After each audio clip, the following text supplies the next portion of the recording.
Salut la compagnie, dans un instant je vais vous montrer le reportage pour lequel vous avez cliqué sur cette vidéo, mais je voulais vous en expliquer un petit peu le contexte.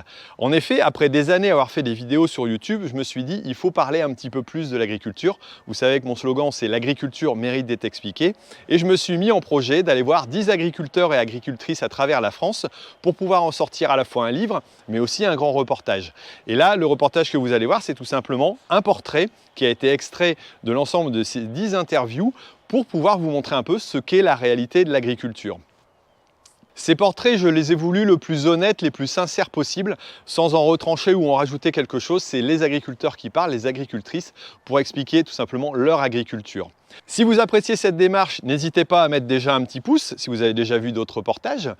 Et puis aussi, pourquoi pas un commentaire à la fin de cette vidéo pour me dire ce qui vous a marqué, ce que vous en avez pensé, ce qui vous a plu dedans. Et nous, on se retrouve à la fin de cette vidéo pour vous expliquer comment vous pouvez aussi vous visionner l'ensemble du reportage en complet en streaming. Allez, c'est parti.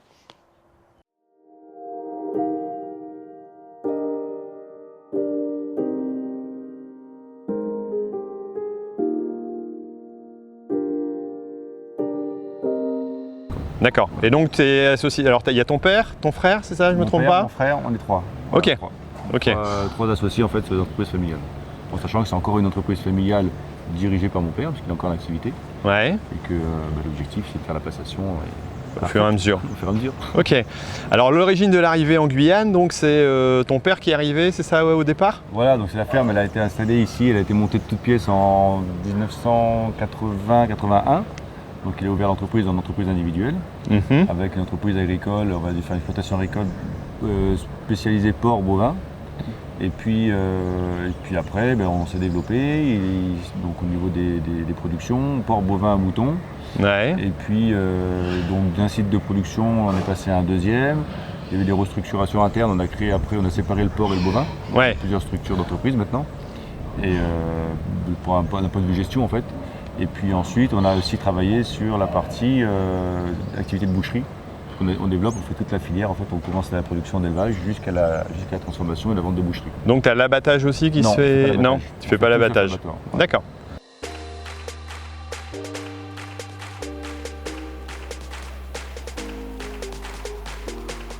Et alors comparé, j'allais dire, à l'Hexagone et à d'autres aussi départements ou pays d'outre-mer, ici il y a de la place disponible quelque part. Alors, ouais, c'est assez paradoxal. Il y a de la place. On pourrait paraître, de façon comme ça, quand on regarde le paysage, on dit ouais, il y a beaucoup de forêts, il y a du potentiel important, etc. Sauf qu'il y a des zones agricoles qui sont définies. Oui. Et ces zones agricoles aujourd'hui sont limitées. Et en fait, il reste quelques milliers d'hectares. Mais à l'échelle d'un développement ou d'un projet agricole du territoire, c'est petit en fait. C'est petit, ouais. Voilà. Et les zones ne sont pas toutes non plus, elles sont dessinées comme des zones agricoles, mais elles ne sont pas toutes non plus productives pour des zones agricoles. Ouais. Des très mauvaises zones sur lesquelles il ne faut surtout pas faire de l'agriculture. Il y a eu des projets qui ont foiré comme ça, où on a mis des agriculteurs alors que les sols n'étaient pas bons, les contextes n'étaient pas bons, voilà, c'était vallonné, etc. Donc il y a encore un travail en fait d'approfondissement à faire pour retirer de ces surfaces-là des surfaces agricoles réellement potentiellement utilisables. Alors ce qui m'a épaté franchement, c'est le type de sol. On a l'impression, enfin, on se dit c'est des sols humifères, il y a eu quantité d'arbres pendant des siècles, et en réalité tu as une épaisseur de sol qui est relativement minime, et même pour les prairies ça doit pas être évident à gérer quoi, quelque part. C'est vrai, on a un sol aujourd'hui en Guyane qui est tout le temps, qui est très pauvre en fait, et qu'il faut en prendre soin. Et juste après déforestage, effectivement, il faut le soigner, il faut lui apporter les amendements nécessaires, il faut le choler, parce qu'il en a un pH très acide. Ouais, pH acide. Forte pluviométrie en Guyane. Voilà, 3500 mm, c'est ça, dans ces eaux-là? C'est énorme. C'est énorme, ouais. Moi, quand on m'a dit ça, chez nous, c'est quoi, 600, 700, après ça dépend des années, mais... Ça peut tomber, ça peut dégringoler, et là, ça va, le temps est favorable, mais dans quelques semaines, on va commencer à avoir la pluie. Et là, c'est compliqué. Donc les sols se dégradent très vite. Donc il faut les entretenir, il faut les couvrir, il faut les protéger. Et les techniques, du coup, s'améliorent parce qu'il y a quelques années, on déforestait tout au bulle. Maintenant, on y revient. Maintenant, on déforeste à la pelle, on fait de l'agroforesterie, on fait du broyage. Voilà, il y a quand même des techniques qui ont évolué, heureusement. Et c'est dans l'air du temps qu'on a réussi à s'adapter un peu aux évolutions.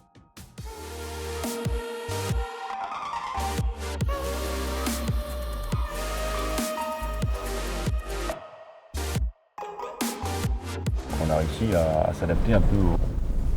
En fait, on est sur une agriculture jeune en Guyane. Il y a toujours eu de l'agriculture. Ouais. Parce qu'il y a toujours une activité agricole dans tous les pays du monde. Mais c'était de l'agriculture sur abattis, de l'agriculture Vivrière, quoi. Voilà, vivrière. De l'agriculture commerciale quelque part ou d'activité. Moi j'ai vu des agriculteurs qui avaient l'air de dire une fois qu'on vit, on en a assez quoi. Voilà. On n'a pas besoin de vendre. Ouais, c'est de l'autosubsistance. Ouais. Ils sont contents, s'ils veulent faire un billet, ils vont faire un peu de marché. Ouais. Et puis ce qui expliquait un peu le Dafir dans son discours. C'est ce qui c'est pas faux, hein, il racontait la vérité. Les gens, ils produisent, ils ont un peu de manioc, machin, ils ont besoin d'aller acheter un truc, ils vont aller vendre pour 100 balles, Oui. puis ils vont acheter ce qu'ils ont besoin d'acheter. Et la fois d'après, si c'est pas leur. Ils vont garder la culture pour le manger, ou le troquer, ou voilà. Et donc ça a toujours été un peu comme ça. Et c'est vrai que l'agriculture en tant que telle, comme on la vit nous en métropole ou en tant Europe, qu'activité économique. ouais, c'est assez récent quoi. Tu vas voir.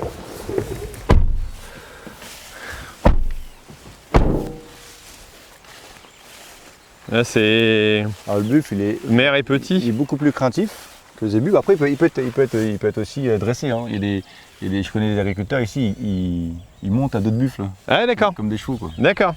Plus qu'une vache ou. Enfin. Ouais, plus qu'une vache, ils ont dressé depuis tout petit. Après, ça a des tempéraments un peu space. Faut pas trop les exciter. Hein. Tu vois, ils ont toujours un regard comme ça un peu. Ouais. Bon, on va pas les regarder. Hein. Un peu méfiant. Tu vois. Ouais, d'accord.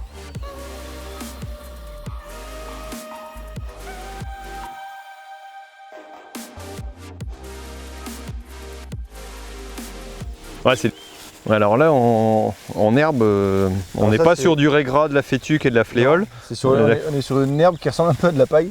Ouais. Et c'est ce qu'on appelle chez nous le kikuyu. Kikuyu. Kikuyu. C'est, si mes connaissances sont bonnes, c'est un bracaria. Ah, d'accord. Et voilà, c'est des. Ouais, bracaria, j'en ai entendu parler. C'est des herbes en fait qui ont la particularité. C'est ce qu'on disait, ça fait comme du bambou quoi. Tu vois. Elles ont des au niveau valeur alimentaire. Ouais, elles ont des stolons. D'accord. Donc en fait, t'as la racine. Et puis en fait, elle se balade comme ça. Et en fait, à chaque fois qu'elle se balade, t'as une pousse qui repart. Boum, boum, boum, boum. Ah oui, d'accord. Et là, tu peux avoir une racine qui repart, etc. D'accord. Et du coup, mais tu passes un coup de cover crop, t'en remets partout là. Voilà, c'est ça. Alors c'est bien parce que ça fait un beau couvert végétal. Ouais. Mais au niveau qualité nutritionnelle, elle n'est pas terrible. Faut vraiment la pâturer au bon stade. C'est-à-dire qu'au maximum au niveau du genou. Quoi. Ouais, d'accord. Ouais. Après, elle va se coucher. Ouais, là, sur des pousses comme ça, j'imagine que c'est pas trop mal. C'est pas trop mal, quoi. Ouais. D'accord. Ouais, mais dès que tu montes en hauteur, après, c'est plus ça, quoi. Ça fait de la paille qui pourrit. Quoi. Ouais.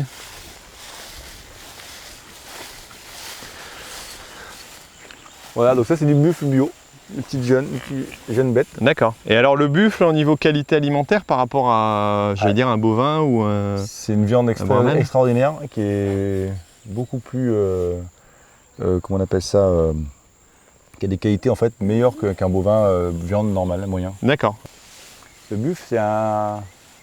Tu verrais des fois, Tu vois, en fait on met des clôtures pour les buffles, pour donner un exemple, mais ça sert à rien les clôtures là.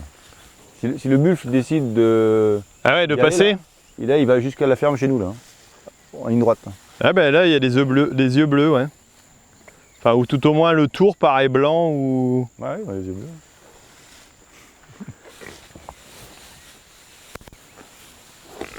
Le tout, c'est qu'ils se décident pas à venir par ici, quoi. Après, il faut se mettre à courir. Ça, c'est un réflexe qu'il faut... qu'il faut garder. Ouais, après, c'est s'ils ont peur, de toute façon, qu'ils... Ouais. Non, là, ils vont pas charger. Il dit ça quand je dis qu'elle traverse la ferme il y a quelques semaines, il y a un mois ou deux là. On a été chercher chez un éleveur je crois une quinzaine de bêtes comme ça, des jeunes comme celui-là. Là. Ouais. Et on les a rentrés dans une parcelle sur l'autre ferme, on les a posés. Et les machins étaient un peu énervés du transport, machin. Ils se sont barrés et ils ont traversé toute la forêt. Ils ont trouvé un chemin, ils ont traversé, ils sont retrouvés de l'autre côté de la route à, je sais pas, 4-5 km.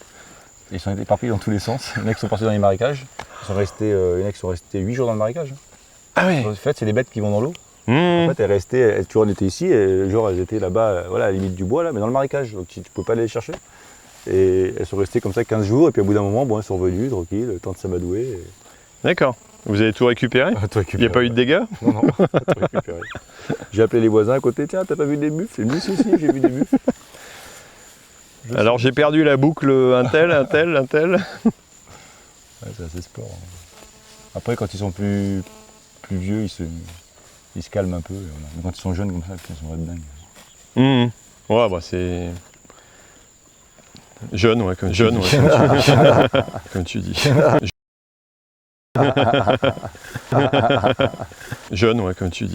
Jeune, ouais, comme tu dis. Donc ici, on est en bio depuis combien de temps alors? Ouais, ça va faire bientôt une dizaine d'années qu'on a converti en bio. D'accord. Ouais, l'activité. En fait, on a converti en bio parce qu'il y a quelques buffles sur la ferme. Et on a acheté en fait des bovins, des animaux, des buffles en fait à des exploitants qui étaient bio, qui étaient en bio. Donc nous on les rentrait ici. On s'est dit bon bah, pourquoi pas du coup nous continuer, voilà. Convertir. Même si aujourd'hui on n'a pas de plus-value sur la viande bio ou la vente en bio, on s'est dit bon de toute manière nos techniques de production sont relativement proches d'un suivi, voilà, d'un état d'esprit bio. Donc autant le convertir quoi. Et puis du coup on a passé le cap et puis c'est ce qu'on fait quoi, ça se passe bien. Bio ou la vente en bio, technique de production. Nous, ce qu'on a voulu faire, ce qu'on fait dans le cochon, on fait du cochon au bâtiment. Oui, c'est vrai. Maintenant, on fait comme vous voyez, les installations sont faites pour que ce soit ventilé, pour que les cochons voient la lumière du jour et qu'ils soient bien. Quoi. Ouais. Vous voyez, le cochon est en état. Quoi. Il n'y a pas de. Il est en état, il y a de la place dans les box, on est sur des modèles, en fin de compte, je pense, de bien-être animal qui sont plutôt bien. Quoi. Voilà.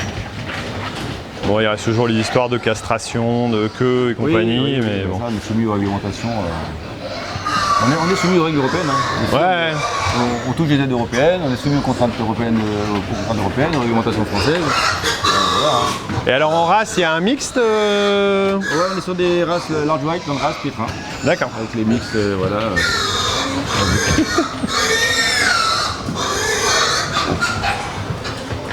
J'avais pensé.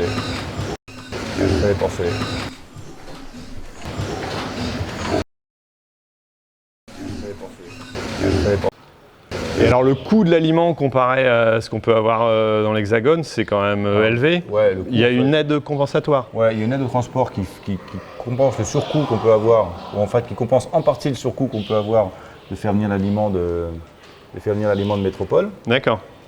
Je dis en partie parce que cette aide-là fond comme neige au soleil chaque année. Donc, comme toutes les aides agricoles ou européennes. Voilà. Okay. Donc nous, on doit trouver des solutions aujourd'hui pour éviter que le coût soit trop élevé.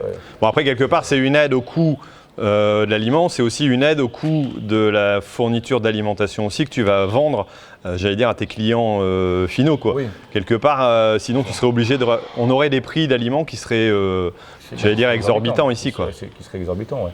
Et donc ouais c'est compliqué. Alors après nous au début pourquoi on a fait une FAF? C'est parce que on pourrait se dire tiens on n'a qu'à faire venir l'aliment fini directement et puis on le distribue. En fait la FAF c'était pourquoi? C'est qu'en Guyane on est soumis à des contraintes on va dire sociales importants et il y a eu des années où on a eu des blocages sur les ports de dégradés cannes pendant plusieurs semaines en fait d'affilée. Et le cochon, quand on le bloque pendant plusieurs semaines, il continue à manger quoi. Et donc ça va pas bien dans les porcheries. Donc en fait on a monté cette unité là et on s'est dit comme ça on va avoir une capacité de stockage qui nous permet de tenir 15 jours, 3 semaines. Voilà. Aujourd'hui on a grosso modo une autonomie de 2 mois pour assurer nos approvisionnements en cas de pépin.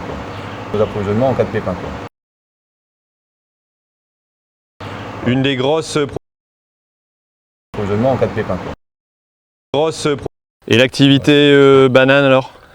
L'activité banane c'est tout nouveau, donc en fait on a 4 ans, là, on a fait une bananerie qui est un peu plus haut là que vous allez voir. C'est celle-là, d'accord. Qui souffre aussi de la sécheresse. Ouais, d'accord. Mais bon, qui reprend après avec les pluies, donc en fait on a un site qui est un peu...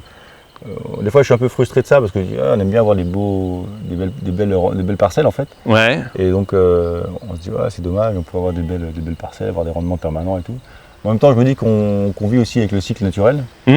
Bon, ça repose, la parcelle se met en repos végétatif et puis elle reprend avec un peu comme vous avez l'hiver sur certaines cultures et puis après ça reprend avec les pluies. Et ça reste, on maintient quand même des rendements intéressants puisque le cycle fait que le régime ressort et puis 9 mois après on en a un nouveau et puis voilà quoi. Donc finalement je suis suis pas tellement inquiet, puis je suis même plutôt rassuré de comment ça se comporte sans irrigation, quoi. Ouais, d'accord, ouais, ça reste assez sain quand même globalement. Bon, après, c'est. Après, on est sur des marchés locaux. Hein, j'imagine que le cycle de la banane, forcément, c'est un fruit qui se tient bien ici, ou ça peut être un légume aussi, ce que j'ai appris. Banane plantain, ouais. Non, mais moi, j'en ai une banane tous les matins. Maintenant, je sais comment ça se fait. Je suis content parce que voilà, j'ai compris au moins comment ça se faisait.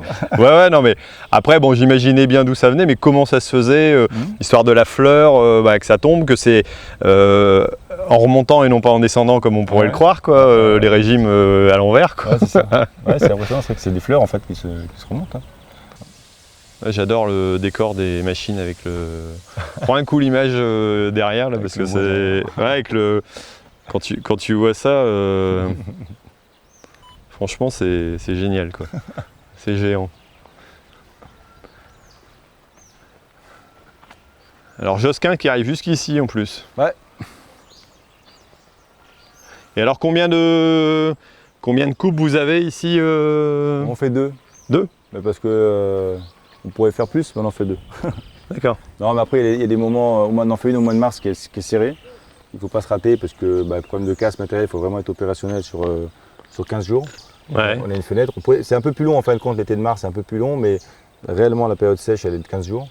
Et donc on ne peut pas se rater, quoi. Et ouais, dans la saison des pluies, tu as 15 jours de. Le petit été de mars en fait. D'accord. Donc on a une saison qui est un peu comme maintenant où il pleut un peu, il fait sec. On a vraiment 15 jours. Donc là, il faut prendre le premier créneau, couper, hop, et puis on est sûr que c'est la dernière pluie, il faut y aller. Il faut que ce soit la dernière pluie. Et après, tu fais ça en fin de saison des pluies alors ? Et après, après la fin de saison des pluies, le début de la saison sèche en fait qui commence. Et là, après, on a 3-4 mois. Et là,